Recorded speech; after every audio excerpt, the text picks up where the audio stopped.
What's up, everyone? It's Adam from Life of Adam. Came back with a brand new lifeguarding video. And today's video, I'm gonna be walking through everything that they teach you in the lifeguard training. This will be a great resource, especially if you're someone who's thinking of taking it for the first time, or maybe you're a lifeguard and you just want a refresher on what's in the course.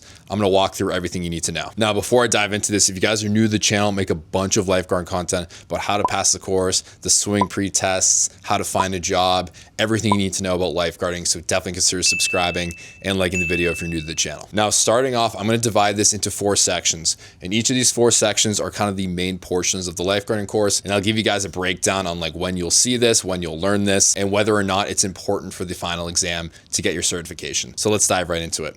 So number 1, the first thing that you'll learn in the lifeguarding course is life-saving techniques. Now, this is obviously the water rescues. So any type of water rescue, it could be approaching from the side, the front, the back, 1 victim, 2 victims, at the bottom of the pool, at the surface, active or passive. These are all kind of the terminology that you'll learn. An active victim is someone who's like struggling at the surface, calling for help, and is like frantically trying to keep their body above water.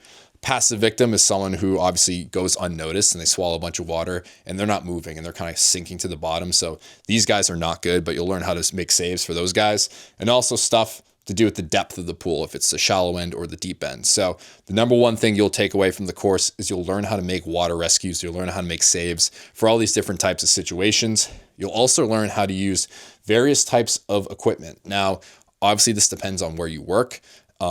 If you want to be a pool lifeguard, mainly you'll learn how to use the rescue tube and all the rescues that you do with that. And also how do you backboard in shallow water and deep water? How do you put the straps on? How do you stabilize the head? If you're working at like a waterfront, it'll be buoys. And there's a decent amount of equipment that you'll use in various situations. So you'll combine these two together, the rescue techniques and the equipment, and you'll be able to handle whatever comes your way. And the last thing is the entry techniques. So when you are trying to make a save, you see someone that needs your help, when do you use different types of jumps? So you'll learn the stride jump, the compact jump, the slide and approach. And this is one of the first things you'll do on the first day of swimming is you'll learn how to enter the pool. And it's actually pretty fun. So you'll just kind of go in the line, practicing different types of jumps. So the idea here is to get comfortable entering the water and just to know how to keep your eyes on the victim without losing track of them. Besides the life-saving techniques, another thing you're going to learn is how to do CPR and AED and first aid. Now, this is obviously very important because let's say you're in a situation where it's a very extreme emergency and you do all these things right, but you're going to have to do CPR on an adult or a child and God forbid an infant.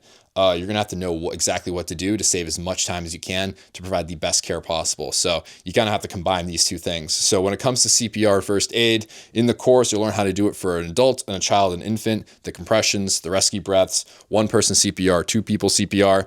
And this is a big part of the course, and this is a big part of the final exam as well. So you need to know how to do all of these for different types of people, and you have to remember the tempos and how to do it. And also the techniques are different because you do CPR differently on an infant than you do with a child that you do with an adult, because you don't want to be too forceful. You also don't want to be too gentle where you're not actually doing CPR. So this is a big portion of the course. And another thing you're going to learn how to do is how to use the automated external defibrillator, the AED. And this happens when you're in a situation where you have to do CPR and you have this on duty. So every pool will have this, every facility will have this. So basically how to use this, and this is kind of the bridge while 911 is called to make sure that you are reviving the heartbeat and getting a rhythm back. It's better than CPR. And this will kind of just buy you time until EMS arrives. So you'll learn how to use this in the situations that you need to use this. Also very important for the final exam.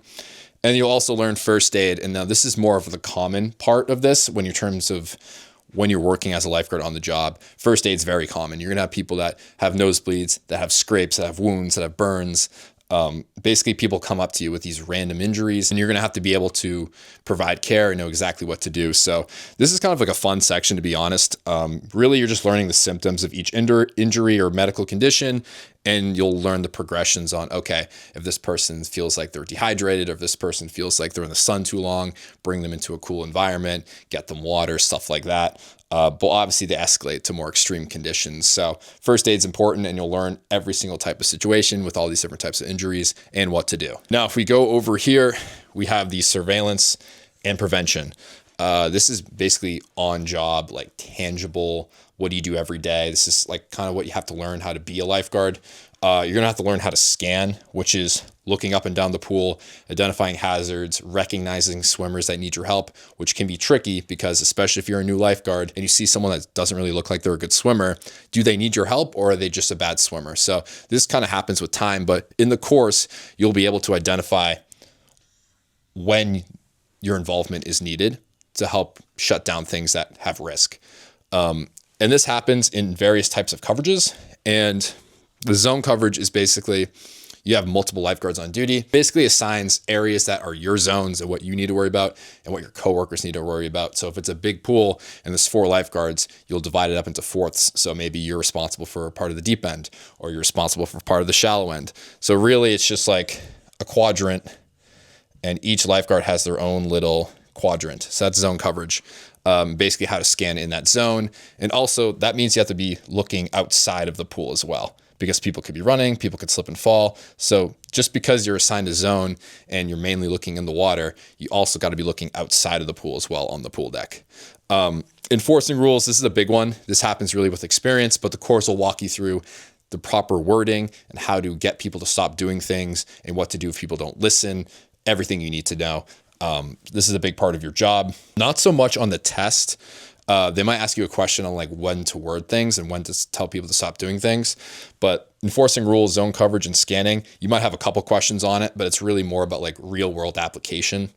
And the last one is the response. And the response is absolutely massive because when you're making saves and you're working as a lifeguard, you need to know how to initiate and activate the emergency action plan, the EAP, which as soon as there is an emergency, you blow the whistle a certain amount of times that everyone like knows what that means, all your coworkers, all the lifeguards. And basically this activates a plan where one person tells everyone to evacuate the pool. Another person is standing up and watching the entirety of the pool and where you're making the rescue. So it's like a coordinated effort. It's a team response. Basically the course will tell you about what the main procedures are and what each lifeguard should be doing. If you're the first lifeguard who's making the rescue, if you're the second lifeguard, if you're a lifeguard on break that's coming to the pool late, they'll basically tell you exactly how to respond and what your role should be to make sure that the save and everything is done right and in a timely fashion. So this is also very important and you'll have test questions on this as well.